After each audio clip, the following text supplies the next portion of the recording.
Saya punya kitab namanya Hasyiatut Turmusi, dikarang ulama top Indonesia, namanya Syekh Mahfud At-Turmusi.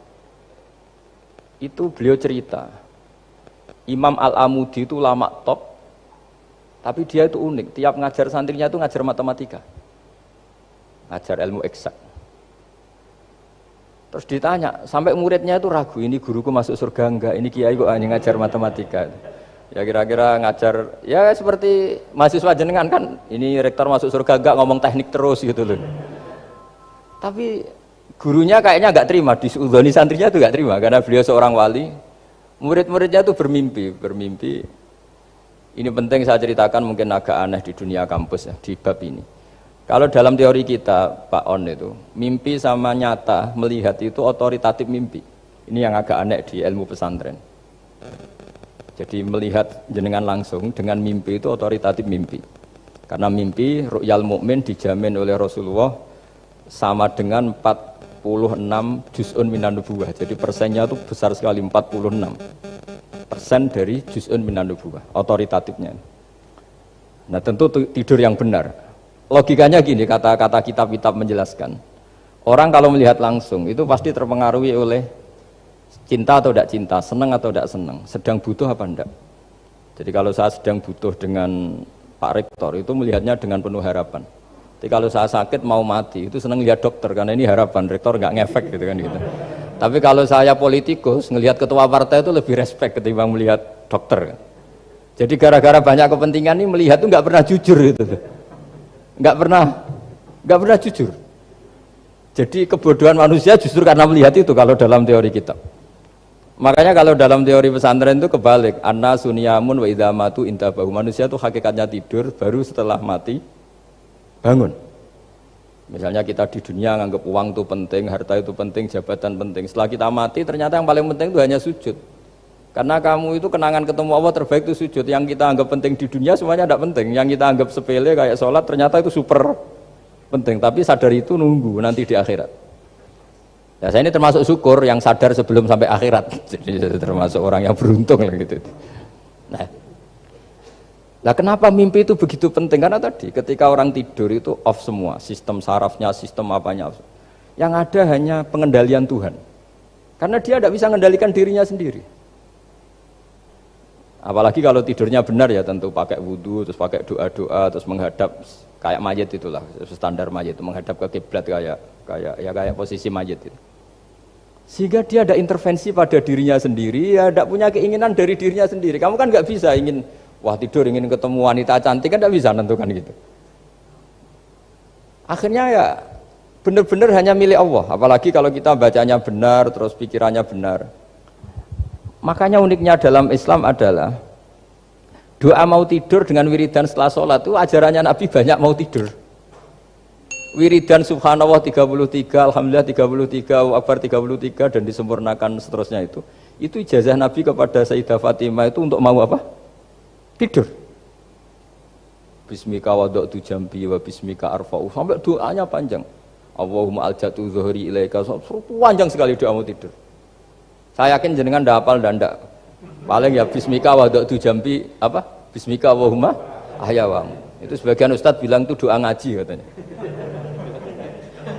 Gitu. Ada seorang ustaz saking mangkelnya, ibu sudah baca doa ngaji belum? Tak juarai bismika Allahumma ahya bismika wa amut. Wah itu kan doa mau tidur Pak Ustaz. Iya biasanya kalau ngaji tidur. Jadi doa itu kalau itu doa mau. Akhirnya mimpi itu penting karena di situ manusia nggak punya nafsu, nggak punya keinginan, sehingga yang ada itu kata Nabi itu ada sittatun wa arba'una juz'an minan nubuwah. Sehingga dulu itu mimpi itu jadi sarana betul. Kita tahu kan cerita orang-orang dulu, Fir'aun itu kurang jahatnya, kurang kelirunya. Dia mimpi ada api dari Bani Israel yang membakar kerajaannya. Dan semua pentawilnya sepakat itu maksudnya Anda akan dihabisin kerajaan Anda oleh bayi dari Bani Israel.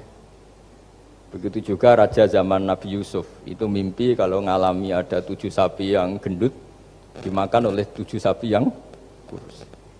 Jadi mimpi itu sarana bahkan dari orang kafir.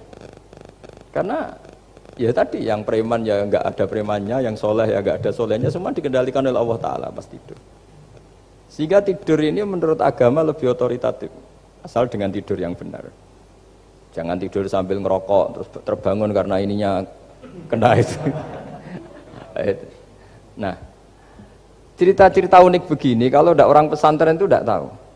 Karena ini memang khas-khas pembalikan satu fakta yang diyakini orang banyak.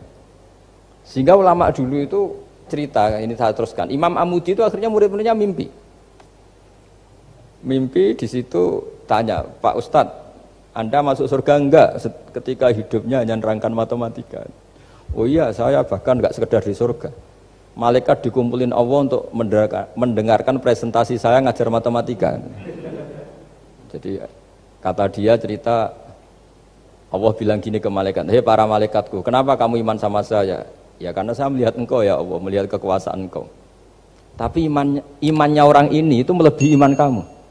Wah ya tidak bisa saya melihat engkau langsung, ini tidak melihat engkau langsung. Kenapa begitu yakin seperti yakin kita? Oh iya. Terus Imam Amudi, silahkan ajari matematika. Imam Amudi mulai ngajari matematika. Terus beliau ngajari ya sederhana. Angka 2, 3 sampai ribuan sampai jutaan itu bin nisbat ilal wahid nisbatun wahidah, yaitu nisbatul far'i ilal asli. Hanya ngajar itu dok.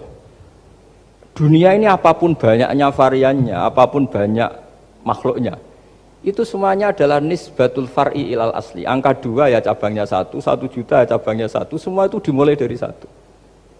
Jadi di mana-mana hitungan itu dimulai dari 1. Dan 1 ini harus ada, yaitu Tuhan. Matematika akhirnya malaikat, wah keren juga maksudnya. Keren juga maksudnya. Akhirnya Allah bilang, dan itu didawuhkan juga oleh Rasulullah SAW, tuba liman amana bi walam yaroni. Yang hebat itu imannya orang yang enggak melihat saya. Makanya masyhur itu, malaikat ditanya Allah, siapa imannya yang paling kuat? Ya kita, karena melihat engkau langsung ya Allah. Para nabi. Terus tapi yang dari sekian pertanyaan itu jawab sama, yang paling ajaib adalah umat-umat Muhammad di akhir zaman, nggak menangi nabinya, juga nggak pernah lihat surga neraka, tapi iman sama saya. Dan mereka punya cara untuk imannya ini berkualitas sama dengan kamu para malaikat. Ya diantaranya dengan cara logika tadi yang saya utarakan tadi. Am khuliqu min ghairi syai'in am humul khaliqun. Kalau alam raya ini wujud, maka penyebabnya harus sesuatu yang wujud. Masa sesuatu yang nggak wujud menyebabkan yang wujud? Kalau angka 10 ada, 1 juta ada, pasti dimulai angka 1. Makanya nisbatus naini wal arba'ah ila ma la nihayatalaha, itu semuanya nisbatul far'i ilal asli. Semua angka berapapun jumlahnya itu binisbat ilal wahid adalah nisbatul far'i ilal asli. Subhanallahi wa bihamdihi adada khalqihi wa ridha nafsihi wa zinata arsyih wa kalimatihi.